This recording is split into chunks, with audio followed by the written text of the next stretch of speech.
Welcome to Squad, a first-person milsim shooter with high-tension gameplay and more logistics planning than a UPS store.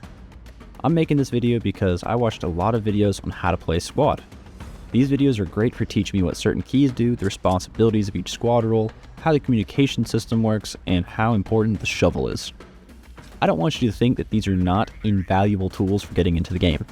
These kinds of videos and the in-game tutorial, which is a must-do for any new player, were super helpful for teaching me the technical side of playing. What they didn't teach me though was how it would actually feel to be new.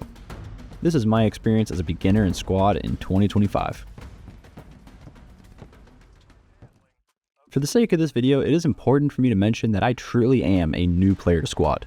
At the time of writing this, I have 10 total hours of experience with this game, including adjusting my settings and doing this tutorial. I've been aware of this game for many years and loosely followed it, but not too closely. The game seems to go on sale pretty often, so I suggest waiting for one unless you absolutely want to start right now. It is a multiplayer only game, so be aware that you're not getting any single player or PvE modes with this, it is just multiplayer. That being said, the multiplayer it offers is just so much fun. When I started the game for the very first time, I went straight into the tutorial and worked on my settings while in there. It was nice to adjust the different actions to my preferred keybinds after seeing how they'd likely be used in game, and I recommend this method to anybody new. The tutorial can take 10 to 30 minutes depending on how many of the signs you choose to stop and read, and since I do like to stop and read the signs, it took me about 25 minutes to get through it. After finishing the general tutorial, watching the helicopter tutorial, and watching a couple more videos about the basic controls, I felt ready to hop into a server. When I got to the server browser, there were so many maps and modes that I didn't know what to look for at first. After consulting with what the internet said about which game modes are the best, I found it pretty easy to find fun matches because I narrowed my search down to just new player-friendly servers running RAAS as the mode. This mode is very simple, it's capturing and holding the flags in a certain order. You can't secure the flag in the middle of the map until the ones closer to your main base are secured first. This means some squads will rush to the middle of the map to establish a presence and build spawn points, while others stay back to capture the earlier flags. Invasion is a fine mode, nothing great, nothing that I loved. RAAS has been the best mode for me as a new player to learn the gameplay, even if I still don't totally grasp the scoring tide of flag captures if I'm gonna be honest.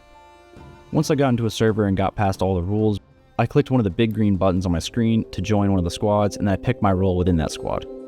The role you pick determines your weapons and gear, plus there are a couple extra skills that are unique to some of these roles. In my experience so far, Rifleman, Automatic Rifleman, Medic, and Marksman have been the easiest to play as, and they all lend themselves to different playstyles. If you aren't sure where to start or which role will be the most helpful to the team, you can use the squad comms channel to ask your squad leader what role he's looking for, and you can let him know that you're new. He'll tell you which role the squad needs filled, and he'll probably be more patient with you if you struggle with callouts or game functions, because now he knows that you're not a veteran player. Rifleman is where I started, and it's probably the best of the four that I mentioned. It has basic weapons, a shovel, and an ammo bag. Make sure to pay attention to people around you that are asking for you to place down ammo, or use your shovel for buildings. Teamwork is crucial to achieve things in this game. Anti-tank players need your ammo bag so they can fire enough rockets to take down vehicles. Everyone on your team benefits from the structure that shovels can build, like spawn points, fortifications, and stationary weapons. I won't get into the other kits as they're pretty self-explanatory, but just try them all out to see which playstyle you like best. Some people love picking off infantry from a sneaky vantage point, while others like healing their teammates under heavy gunfire. As long as you work with your squad to complete your goal, you'll have a good time, and your squad leader won't kick you for sitting in a bush 2 miles away from anything useful. I'll repeat myself when I say that teamwork is crucial to achieve things in this game. If talking to or hearing other people on voice chat is not something you like doing, then Squad is unfortunately not the game for you. The game rewards the teams that work together because things get done much faster, and simple things don't become a pain to deal with. Talking over squad and local voice comms also makes the experience that much more fun because the players in this game are just really nice. Yeah, BP inspections, boys, BP inspections, line up. It's a fantastic community, which is rare for a multiplayer game these days. Everyone has been super helpful and understanding when I tell them that I'm pretty new to this game. I absolutely love when people's personalities shine over local chat. People will sing in the back of vehicles, they'll laugh when the game has a janky moment, and the guys I liked playing with most don't take the game too seriously. There are so many funny moments to be had if you don't sweat over the results of the match.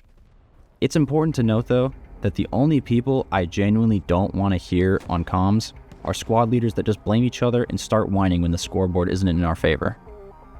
These guys let a lost match ruin their night, and their negativity affects the mood when I have to hear them complain for 30 minutes. Don't stay in squads with these kinds of guys. Everyone else is great, and you'll likely love the social element of squad because no other game can rival the consistently great voice chat moments, both the collaborative ones and the really stupid ones. What is my pro state exam? That's about it for my time so far in squad. I can tell that this game is going to be something that I keep coming back to for quite a while. I hope my experience has been helpful for both new and veteran players to understand what it's like to play this game for the first time. Thanks for watching, and I'll see you on the battlefield for penis inspection.